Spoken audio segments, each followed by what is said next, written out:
Luis ഞങ്ങളെ തക്കം പൊട്ടിനെ ഇറക്കി വിട്ടി താഴേക്ക്. ഇറക്കി വിടാനൊന്നും പോണില്ല. കൂട്ടുകാരനും കൂട്ടിക്കൊണ്ട് തന്നെ കയറി പോയതല്ലേ, അവിടെ കിടന്ന് ചാവുതാൻ. ഇറക്കി വിടണം പോലും. ലൂയിസ് ഞാൻ ഷർട്ട് വയ്ക്കാൻ പറഞ്ഞാണ്, നീ എന്നെ ഇറക്കി വിട്ടില്ലെങ്കിൽ ഞാൻ ഇവിടെ മൊത്തം അപ്പിട്ട് വെക്കും. ഇവിടെ നിന്റെ വെഡിങ് ഡ്രസ് ഇവിടെ ഉണ്ട്, അതിന് ഞാൻ അപ്പിയിടും. ഒന്ന് ഇട്ട് നോക്ക്, അപ്പൊ കാണാടാ. എടി ഞാനൊരു പൊട്ടനാണ്, എനിക്കറിയാലോ. ഞാൻ എന്തായാലും ചെയ്യോട്. ഞാൻ മാത്രമല്ല, ഞങ്ങളെല്ലാവരും ചെയ്യും. മേരെ പാൻറ്റിലാച്ചതാ. എടാ ഞാനൊന്നും ചെയ്യാൻ പോലുള്ളത്. എന്റെ ഡ്രസ് വെറുതെ വിടുന്നതാണ് നല്ലത് നിനക്ക് പീറ്റർ. നമ്മളെ ഇവിടെ നിന്ന് പുറത്ത് വിടാൻ അത് സഹായിക്കുമെങ്കിൽ ഞാനത് ചെയ്യാം. എടാ എന്താ നിനക്ക് ഭ്രാന്തായോ? പിന്നെ 6 മണിക്കൂറായാലും നമ്മൾ ഇതിന്റെ ഉള്ളിൽ പെട്ടിട്ട് ക്ലീവ്ലൻഡ് ഇവിടെ പാൻറ് അഴിച്ചല്ലോ.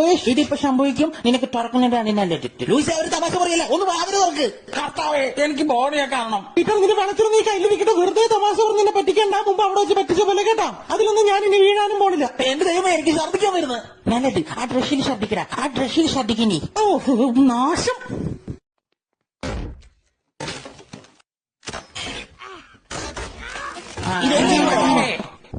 ഇപ്പൊ സന്തോഷമായില്ലേ നിങ്ങൾക്ക്? ഇല്ല, നീ ലൈറ്റായി. ഞങ്ങൾ അപ്പിട്ടു ഗൗണില്. അത് മാത്രമല്ല, നിങ്ങളുടെ സീലിംഗിൽ വലിയ ഹോളും വന്നു. ഇപ്പൊ എനിക്ക് ചെറുതായിട്ടൊരു ഏമ്പക്കം വന്നു. അത് ഞാൻ പീറ്ററിന്റെ ഡ്രസ്സിലായി വിട്ടെ. അതിന്റെ കാറ്റെങ്ങാനും നിന്റെ ഡ്രസ്സിലായോ എന്ന് എനിക്ക് അറിയില്ല ലൂയിസ്. അങ്ങനെയാണെങ്കിൽ തന്നെ ഞാൻ സോറി കേട്ടോ. ശരിക്കും വലിയൊരു പ്രശ്നമായില്ലേ ലൂയിസ്?